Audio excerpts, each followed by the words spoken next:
لا حول ولا قوة إلا بالله. السلام عليكم ورحمة الله وبركاته. وعليكم السلام ورحمة الله وبركاته. الحمد لله والصلاة والسلام على سيدنا رسول الله سيدنا ومولانا محمد بن عبد الله وعلى آله وصحبه ومواله لا حول ولا قوة إلا بالله أما بعد. Bagaimana proses penghisaban itu? Pertama, proses tanya jawab. Di antaranya ada hadis menyatakan lan tazula qadama 'abdin yaumal qiyamah hatta yus'ala an arba'i khisalin. Besok di hari kiamat tidak akan bergeser telapak kaki seorang hamba sampai dia ditanya lebih dulu tentang 4 persoalan. Tentang ilmunya. Kemana ilmu itu diamalkan? Tentang umurnya. Di mana umur itu dihabiskan? Tentang masa mudanya. Kemana masa muda itu dipakai? Tentang hartanya. Dari mana harta itu didapat dan kemana harta itu dibelanjakan. Ini termasuk proses tanya jawab. Jadi kalau istilah pengadilan dunia, nama Fulan bin Fulan. Kamu waktu di dunia diberikan umur panjang untuk apa? Pernah mengalami masa muda, kemana kau habiskan masa remajamu? Kau diamanahkan ilmu, dengan apa ilmumu kau amalkan? Kau diberikan harta, dari mana harta kau dapat, kemana kau belanjakan? Tak seorang pun yang bisa mungkir. Sebab apa? Dikala itu yang menjadi saksi bukan orang. Yang menjadi saksi adalah seluruh anggota badan kita. Tangan bicara, kaki jadi saksi terhadap seluruh amalan yang pernah kita kerjakan pada saat kehidupan di alam dunia ini. Selesai proses tanya jawab, lalu diperlihatkan buku catatan kita waktu hidup di dunia ini. Jangan lupa Allah itu menyiapkan 2 superkomputer kepada kita. Sebelah ditempelin sebelah kanan, yang sebelah tempelin di sebelah kiri. Komputer itu namanya Raqib dan Atid. 2 malaikat yang apabila baik kita lakukan, refleks saja akan menulis kebajikan kita. Jahat kita kerjakan, akan tertulis. Catatan itu nanti diperlihatkan kepada kita. Waduh, alangkah malunya pada saat diperlihatkan catatan kita, buku rapot kita merah melulu. Barangkali diperiksa sambil diomelin, brengsek lo. Buku merah melulu begini, bagaimana waktu hidup di dunia? Tidak cukup diperlihatkan buku catatan kehidupan, rekaman kehidupan. Rekaman kehidupan kita secara utuh sejak terlahir sampai ajal datang merenggut nyawa. Barangkali mirip dengan video sekarang ini, di mana terekam dengan baik seluruh kegiatan kita sejak yang sekecil-kecilnya sampai kepada yang sebesar-besarnya. Untuk kemudian kita pun menerima balasan. In khairan fa khairun wa in syarran fa syarrun. Kalau baik ya baik balasannya, kalau jahat ya jahat juga balasannya. Catatan-catatan kita diberikan. Kalau banyak kebajikannya diberikan di tangan kanan dengan cara yang halus. Kalau banyak kejahatannya diberikan dari sebelah kiri atau dilempar dari belakang. Itulah sebabnya sejak di dunia ini kita sudah mohon kepada Allah. Ketika berwudu membasuh tangan kanan, apa kita bilang? Allahumma a'tini kitabi biyamini wa hasibni hisaban yasira. Ya Allah, berikan saya kitab di tangan kanan, dan kalau saya memang perlu dihisap, hisaplah saya yang seringan-ringannya. Tangan kiri berlindung kita kepada Allah. jangan sampai diberikan kitab di tangan kiri atau dari arah sebelah belakang. Wa a'udzubika an tu'tiya kitabi bishimali aw min wara'i zuhri, dari arah sebelah belakang. Na'udzubillah min dzalik. Setelah selesai lewat proses penghisaban, lewat mizan, timbangan, maka yang sudah selesai dihisab itu bergeraklah menuju sirat, jembatan yang terbentang menuju surga melalui neraka. Saudara-saudara, panjangnya perjalanan sirat itu memakan waktu ratusan tahun. Tetapi orang yang lewat di atas sirat pun macam-macam, bergantung amalannya ketika di dunia ini. Ada yang lewat di atas sirat itu kalbarkil khatib, seperti kilat yang menyambar, lep, sudah sampai dia di surga. Cepat bukan main. Ada yang lewat di atas sirat itu seperti orang lari-lari. Ada yang lewat di atas sirat itu seperti orang jalan biasa. Ada yang sambil merangkak, ada yang sambil ngesor, ada yang sambil gelayutan, ada yang selamat sampai ke ujung ke surga, ada yang tergelincir jatuh masuk ke dalam neraka, bergantung amalannya dalam kehidupan di dunia sekarang ini. Tiap kita akan melewati yang namanya sirat ini. Saudara-saudara kaum muslimin yang saya hormati, dengan demikian mereka yang selamat melalui sirat sampai ke terminal akhir surga, mereka yang ketika dihisab ternyata banyak kejahatannya daripada kebaikannya, mereka singgah di dalam neraka.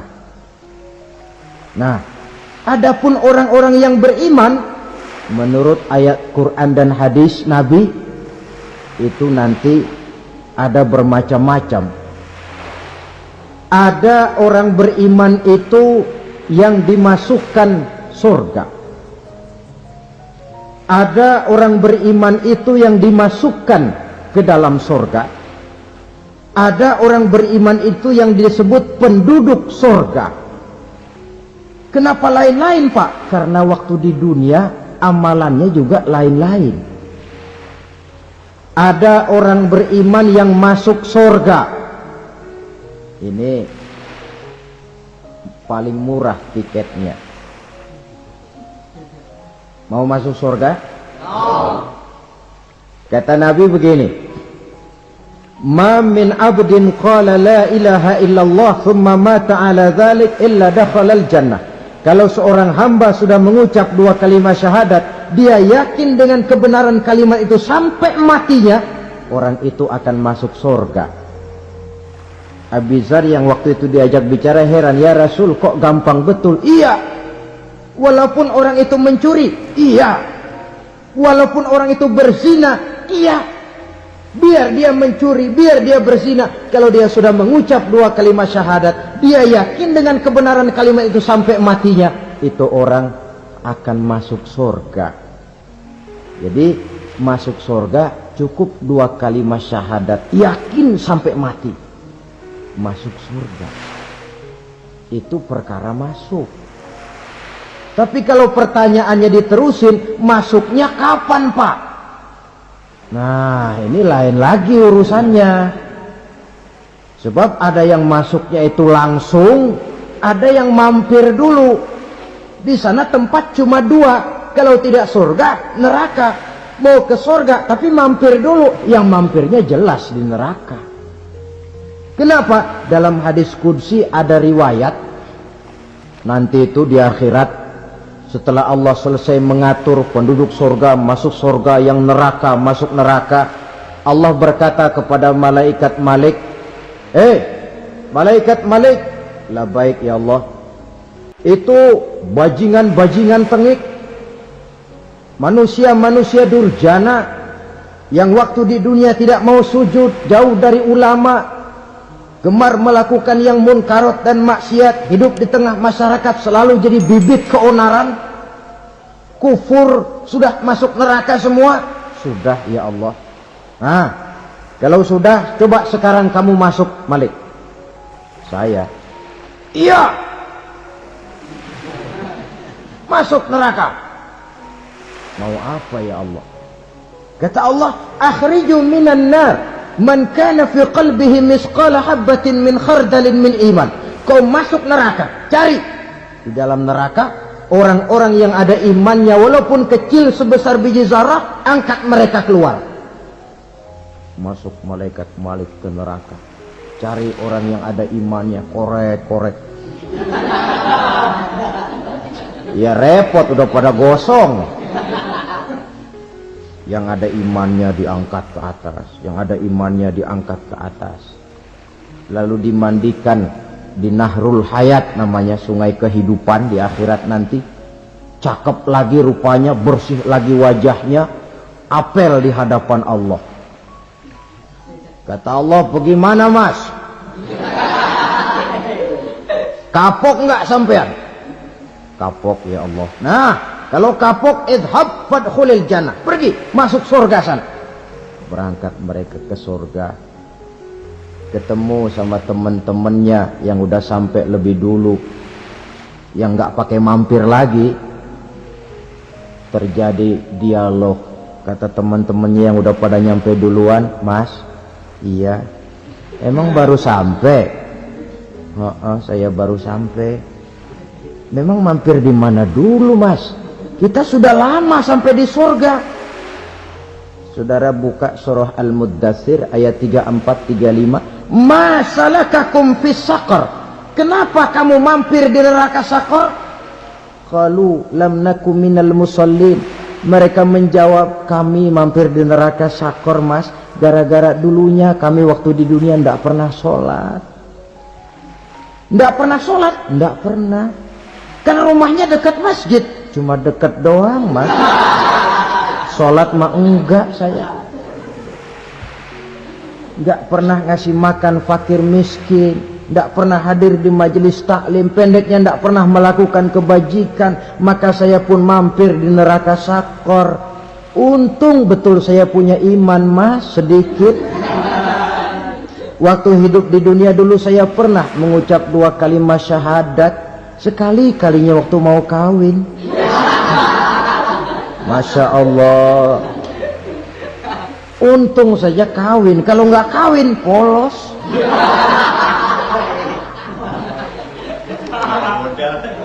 Itu juga pengulu sudah setengah mati ngajarin. Asyhadu alla, asyaduaan, asyaduaan.